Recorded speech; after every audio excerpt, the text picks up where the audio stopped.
عليكم ورحمة الله تعالى وبركاته. مرحبا بكم في مطبخ ياسمينة. اليوم ان شاء الله نقدم لكم طريقة تحضير عجين الكرواسون.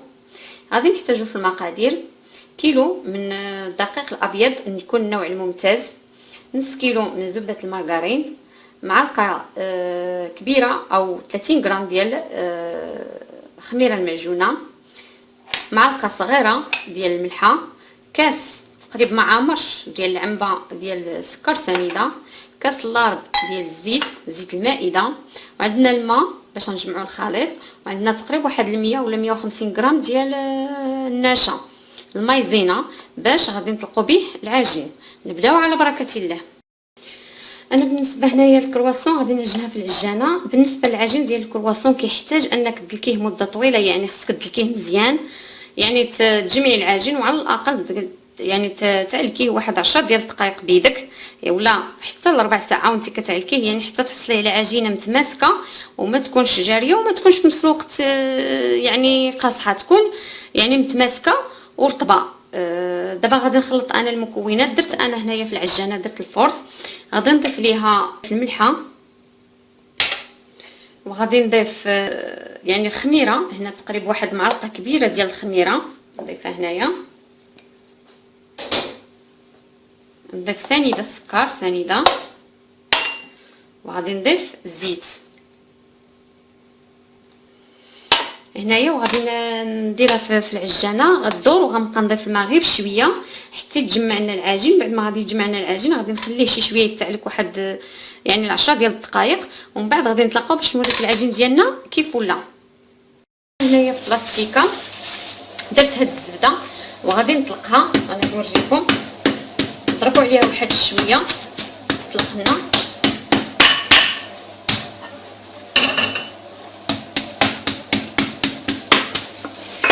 غير طلق لنا واحد شويه باش غنديروها في قلب العجين ونوليو عاوتاني نطلقوها هكا.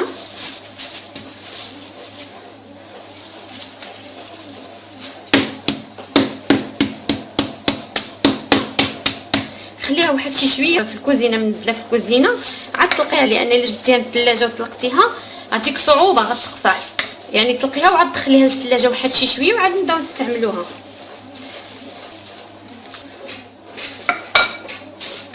دابا هي الزبده ديالنا غندخلها غير واحد شي شويه للثلاجه، لانه انا خليتها قبيله يعني برا من الثلاجه على ما طلقت لي، باش ساعدتني انني نطلقها هكا في ميكا. وغادي نتلاقاو باش تكون العجين ديالنا وجدات ونبداو الطليق ديال العجين مع الزبده. هذا هو العجين ديالي، يعني من بعد ما عجنته مزيان في العجانه، يعني انت الا كنتي غادي تعجنيه بيدك ضروري تدلكيه يعني مزيان. دابا غادي ناخذ واحد شويه ديال المايزينا غنديرها فوق البلاصه اللي غنخدم عليها،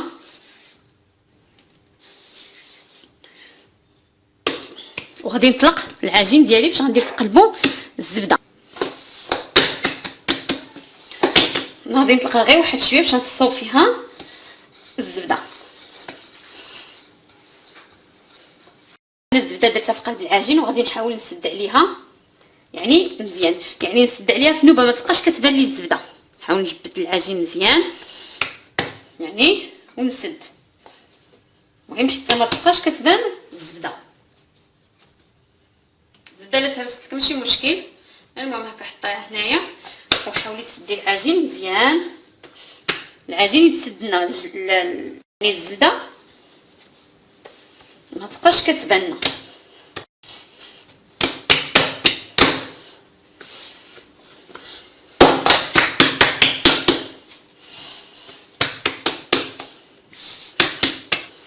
دابا العجين غادي نخليوه يرتاح واحد ربع ساعه وعاد غادي نطلقوه. بالنسبه للعجين ديال الكرواسون كنطلقوها اولا كنطويوها 3 ديال الطويات، كنطويو الاولى ونطلقوها بالدلاك، والثانيه ونطلقوها بالدلاك، والثالثه ونطلقوها بالدلاك، يعني 3 ديال النوبه. دابا غنخلي العجين ديالنا يرتاح واحد ربع ساعه، من بعد نطلقوه باش غادي نطلقوه النوبه الاولى. بعد ما خليته يرتاح شي واحد شي شويه يعني واحد 10 دقائق ولا ربع ساعه، دابا غادي نبداو نطلقوه.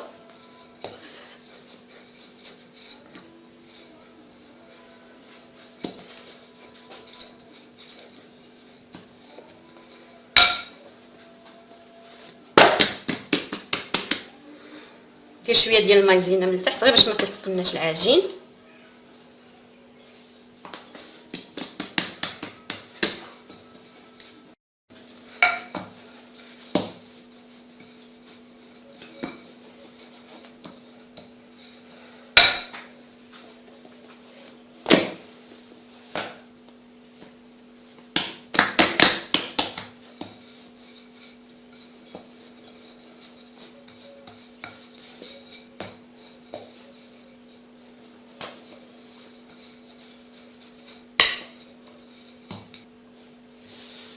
غير مره ملي تحسي بالعجين بدا يلصق لك واحد شويه، ديري شويه ديال المايزينا.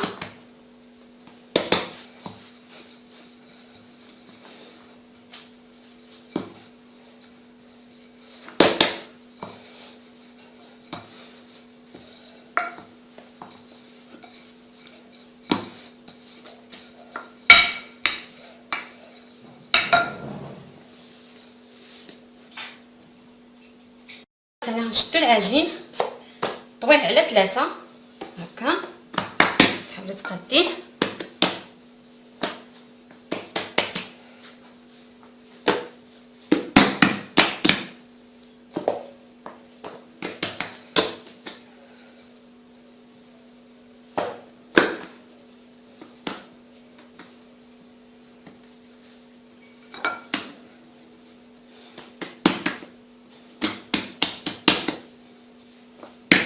ديما الثانيه تكون من التحت هكا، نشدو ونقلبو عاوتاني بهاد الطريقه. ديما هاد الثانيه هادي تكون من التحت، الثانيه ديما نخدمو بها وهي من التحت. غنكملوا يعني نفس الطريقه الثانيه الثانيه، يعني درنا الاولى طلقنا ودابا غادي نديرو الثانيه الثانيه. كنكمل الطليق ديال العجينه بهاد الطريقه. بعد ما طلقت العجين واحد شويه عاوتاني غادي نقلبو هكا. شدي دابا واخا الفتحه تبقى لك الفوق ماشي مشكل. غادي نكمل انا الطليق ديال العجين، خصني نطلقو مزيان.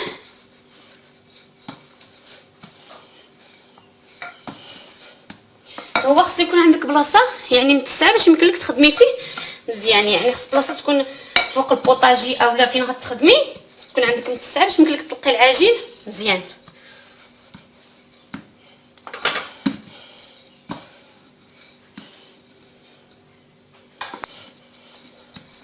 انا طلقت العجين دابا مزيان.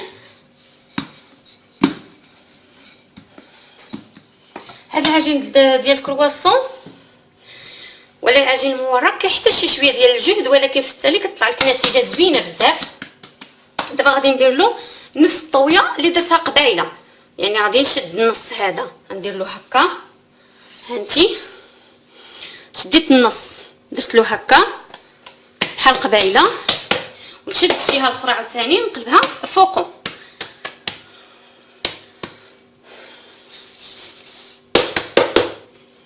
نحاول نقادو.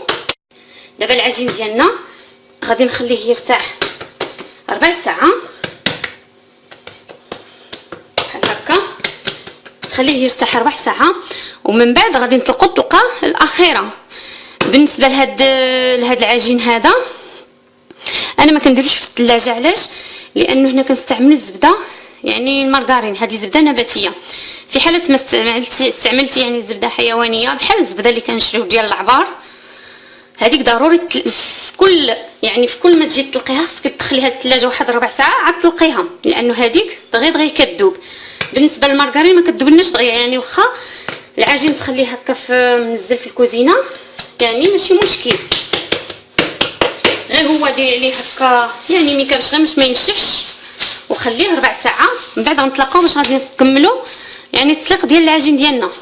هو العجين ديالنا من بعد ما خليته يرتاح يعني ربع ساعه، دابا غادي نطلقوه يعني للمره الاخيره. عاوتاني نفس الشيء، نجيب شويه ديال المايزينا ندهن به الفتحه. هنايا بغيت غادي نقلبها للجهه اليمين هكا، ندير شويه ديال المايزينا هنايا فوق البوطاجي فين غنخدم.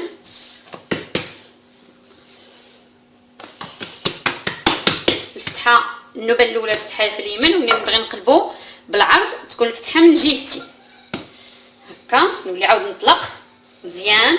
دابا هذه يعني غنطلقوه للمره الاخيره، خصنا نطلقوه مزيان. غنقلبو شويه لعندي، ها هي الفتحه من جهتي. من بعد ما نطلقوه مزيان داك الساعه واخا ماشي مشكل واخا تقلبيه الفوق، ولكن مادام ما غتبداي تطلقيه خص الفتحه تكون من جهتك، لان الا بديتي تطلقيه والفتحه من الفوق وبديتي كتطلقي العجينه كتهرب لك على بعضياتها. يعني وحده كتبقى طالعه وحده هابطه، فلهذا من احسن العجين يكون من جهه الفتحه باش كتدفعي هكا للفوق، وما كت هاد الفتحات اللي هنا ما كتهبلكش وحده على وحده. دابا نطلق العجين مزيان.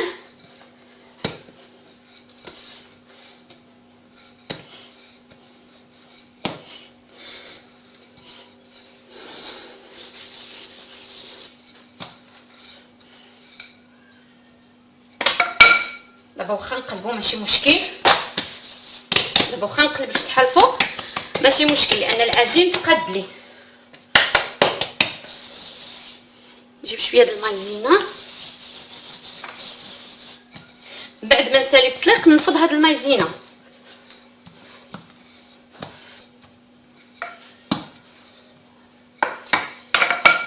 نقلبها دابا شويه هكا.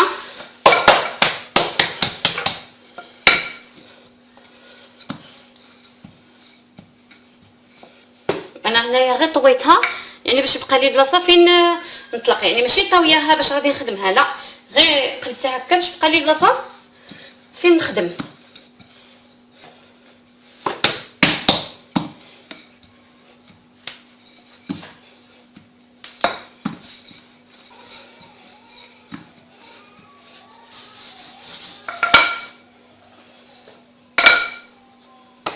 غادي نكمل تطليق العجين ديالي يعني مزيان.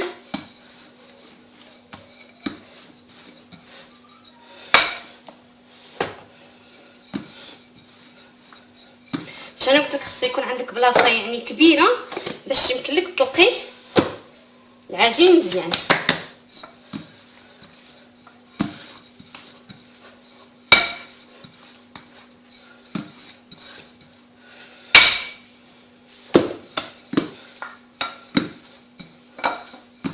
انا صافي هاني العجين تقريبا ساليته.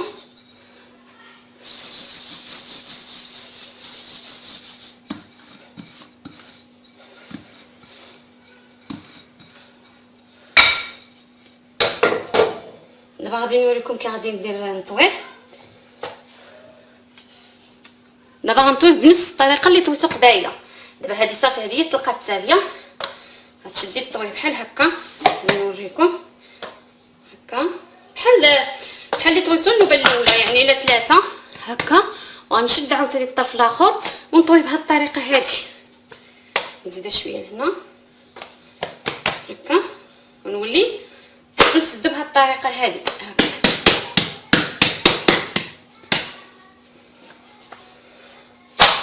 دابا هذا هو العجين ديالنا ديال الكرواسون، ها هو صباح جاهز.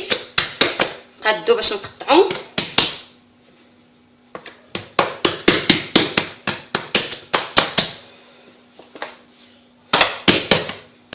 ها هو بالنسبه لي انا كنقطعو على 3، يعني غير نقادو. شوف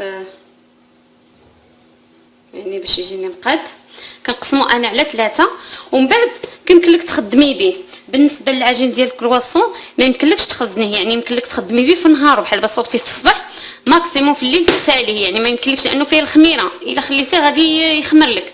يعني كيمكن لك تستعمليه يعني خلال النهار، ماشي بحال العجين ديال يعني العجين المورق. العجين المورق واخا انك تخزنيه ديريه يعني في ميكا وتخبعيه في الفريغو اولا تخليه في الثلاجه لتحت واحد اليومين ماشي مشكل، ولكن بالنسبه العجين ديال الكرواسون ضروري ما تستعمليه يعني في النهار اللي غادي تصوبيه فيه. انا غادي نقطعو وغادي نوريكم.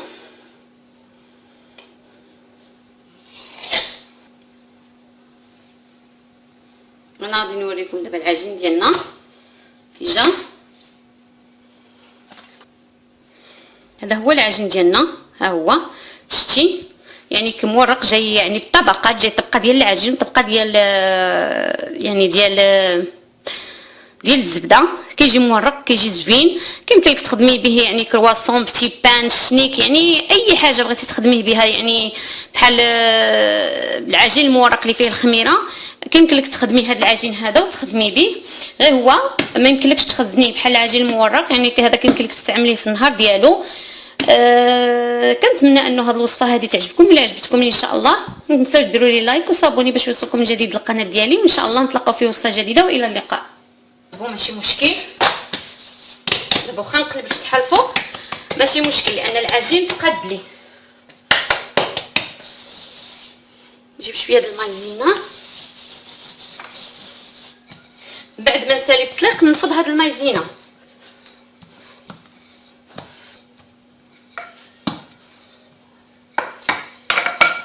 نقلبها دابا شويه هكا.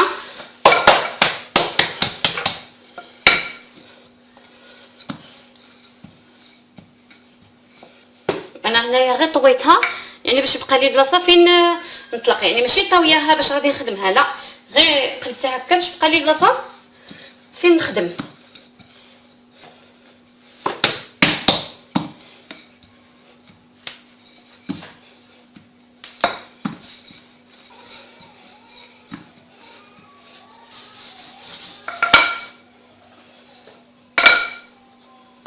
غادي نكمل طلق العجين ديالي يعني مزيان.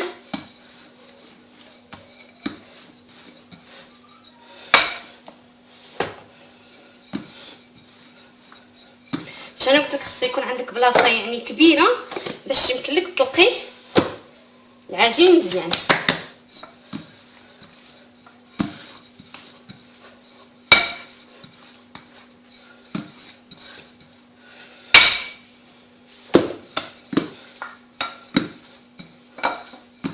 انا صافي هان العجين تقريبا ساليته.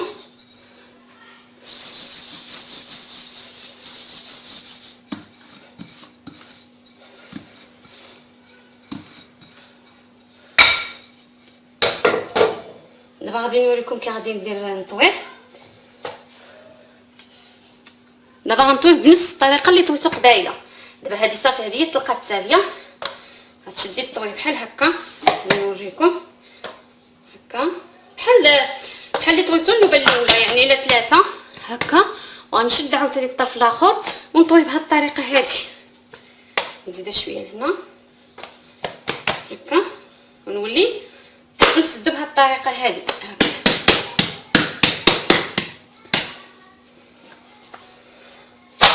دابا هذا هو العجين ديالنا ديال الكرواسون، ها هو صباح جاهز. قادو باش نقطعو.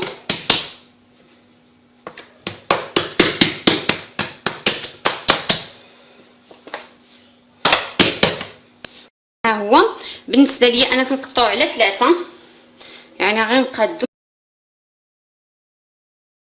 عليكم ورحمه الله تعالى وبركاته. مرحبا بكم في مطبخ ياسمينة. اليوم ان شاء الله غنقدم لكم طريقه تحضير عجين الكرواسون. غادي نحتاجو في المقادير كيلو من الدقيق الابيض يكون النوع الممتاز، نص كيلو من زبده المارغرين، معلقه كبيره او 30 غرام ديال خميره المعجونه، معلقه صغيره ديال الملحه، كاس تقريبا ما عامرش ديال العنبه ديال السكر سنيده، كاس اللارب ديال زيت المائده، وعندنا الماء باش نجمعوا الخليط، وعندنا تقريبا واحد 100 ولا 150 غرام ديال النشا المايزينا باش غادي نطلقوا به العجين. نبداو على بركه الله. انا بالنسبه هنايا الكرواسون غادي نعجنها في العجانه. بالنسبه للعجين ديال الكرواسون كيحتاج انك تدلكيه مده طويله، يعني خصك تدلكيه مزيان، يعني تجمعي العجين وعلى الاقل يعني تعلكيه واحد 10 ديال الدقائق بيدك ولا حتى لربع ساعه وانت كتعلكيه، يعني حتى تحصلي على عجينه متماسكه وما تكونش جاريه وما تكونش في نفس الوقت يعني قاصحه، تكون يعني متماسكه ورطبه. دابا غادي نخلط انا المكونات. درت انا هنايا في العجانه درت الفورس، غادي نضيف ليها الملحه، وغادي نضيف يعني الخميره هنا تقريبا واحد معلقه كبيره ديال الخميره نضيفها هنايا، نضيف سنيده السكر سنيده، وغادي نضيف الزيت هنايا، وغادي نديرها في العجانه غدور، وغنبقى نضيف الماء غير بشويه حتى يتجمع لنا العجين. بعد ما غادي يتجمع لنا العجين غادي نخليه شي شويه يتعلك واحد يعني 10 ديال الدقائق، ومن بعد غادي نتلاقاو باش نوريك العجين ديالنا كيف ولا. هنايا في بلاستيكه درت هاد الزبده وغادي نطلقها، غادي نوريكم. نضربوا عليها واحد شويه تطلق لنا.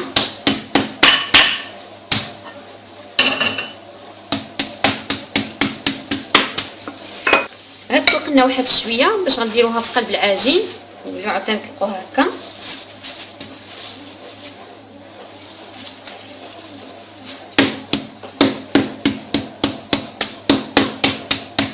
خليها واحد شي شويه في الكوزينه، منزله في الكوزينه عاد تلقيها، لان الا جبتيها للثلاجه وطلقتيها غتجيك صعوبه غتقصر.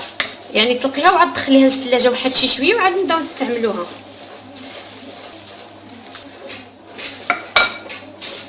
دابا هي الزبده ديالنا غندخلها غير واحد شي شويه للثلاجه، لانه انا خليتها قبيله. شديت النص درت له هكا بحال قبيله، ونشد الجهه الاخرى عاوتاني نقلبها فوقو.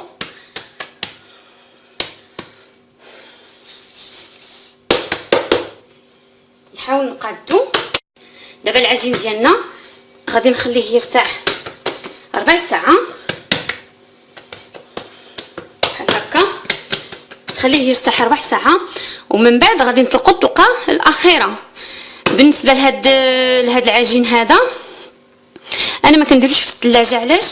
لانه هنا كنستعمل الزبده، يعني المارغرين، هذه زبده نباتيه. في حاله ما استعملتي يعني زبده حيوانيه بحال الزبده اللي كنشريو ديال العبار، هذيك ضروري في كل ما تجي تلقيها خصك تدخليها للثلاجه واحد ربع ساعه عاد تلقيها، لانه هذيك دغيا كتذوب. بالنسبه للمارغرين ما كتذوبلناش دغيا، يعني واخا العجين تخليه هكا منزل في الكوزينه يعني ماشي مشكل، غير هو ديري عليه هكا يعني ميكابش غير باش ما ينشفش، وخليه ربع ساعه. من بعد غنطلقوه باش غادي نكملوا يعني التطليق ديال العجين ديالنا. هو العجين ديالنا من بعد ما خليته يرتاح يعني ربع ساعه، دابا غادي نطلقوه يعني للمره الاخيره. عاوتاني نفس الشيء، نجيب شويه ديال المايزينا الهندي. الفتحه هنايا بغيت غادي نقلبها الجهه اليمين هكا، ندير شويه ديال المايزينا هنايا فوق البوطاجي فين غنخدم.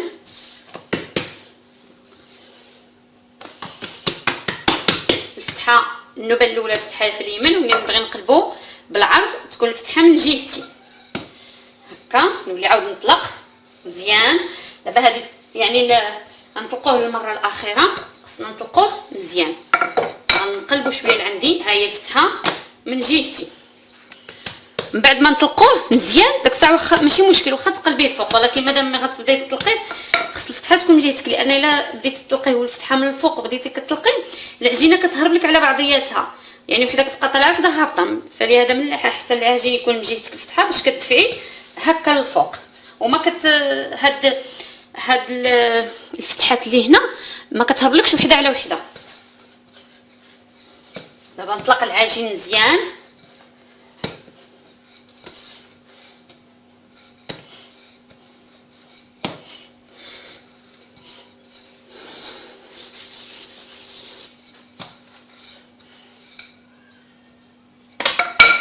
دابا واخا نقل يعني برا من الثلاجه لما طلقت لي باش ساعدتني انني نطلقها هكا في ميكا، وغادي نتلاقاو باش تكون العجين ديالنا وجدات ونبداو الطلق ديال العجين مع الزبده. هذا هو العجين ديالي، يعني من بعد ما عجنته مزيان في العجانه.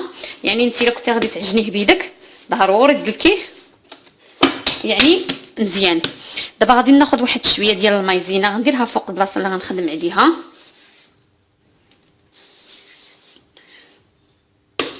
وغادي نطلق العجين ديالي باش غندير في قلبو الزبده. غادي نطلقها غير واحد شويه باش نصوب فيها الزبده.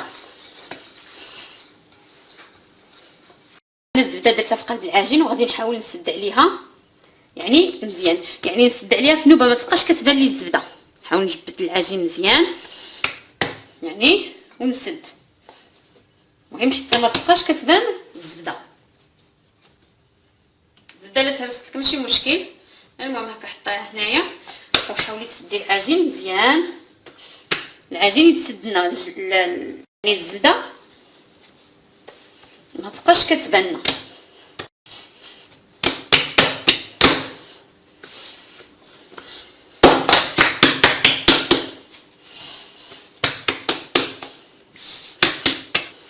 دابا العجين غادي نخليوه يرتاح واحد ربع ساعه وعاد غادي نطلقوه. بالنسبه للعجين ديال الكرواسون كنطلقوها اولا كنطويوها 3 ديال الطويات. كنطويو الاولى ونطلقوها بالدلاك، والثانيه ونطلقوها بالدلاك، والثالثه ونطلقوها بالدلاك، يعني 3 ديال النوبه. دابا غنخلي العجين ديالنا يرتاح واحد ربع ساعه، من بعد غنطلقوه باش غادي نطلقوه النوبه الاولى. بعد ما خليته يرتاح شي واحد شويه، يعني واحد 10 دقائق ولا ربع ساعه. دابا غادي نبداو نطلقوه.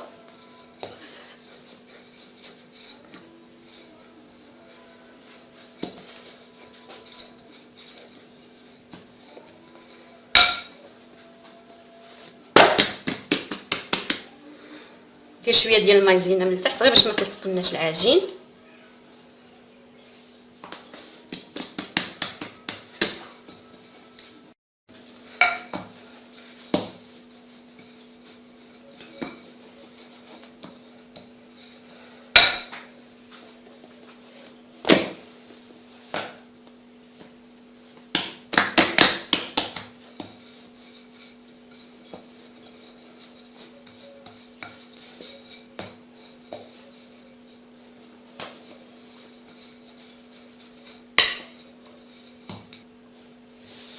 هيا مره ملي تحسي بالعجين بدا يلصق لك واحد شويه، ديري شويه ديال المايزينا.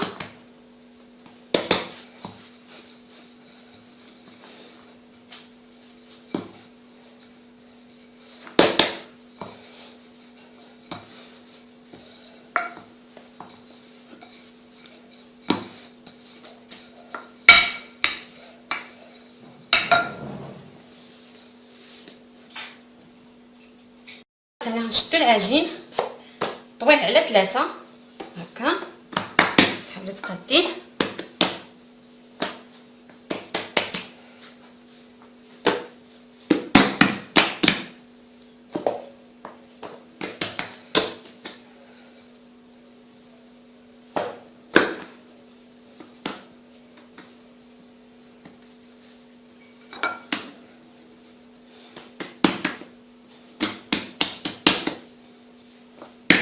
ديما الثانيه تكون من التحت هكا، تشدو ونقلبوا عاوتاني بهذه الطريقه. ديما هاد الثانيه هذه تكون من التحت، الثانيه ديما نخدموا بها وهي من التحت.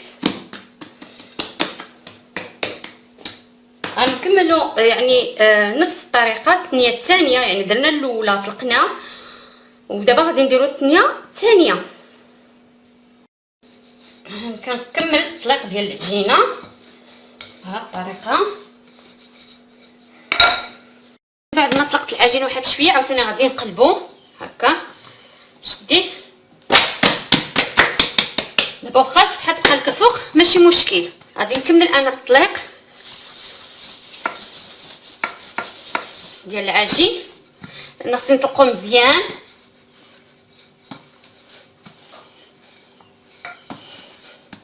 هو خص يكون عندك بلاصه يعني متسعه باش يمكن لك تخدمي فيه مزيان، يعني خص بلاصه تكون فوق البوطاجي اولا فين غتخدمي تكون عندك متسعه باش يمكن لك تطلقي العجين مزيان.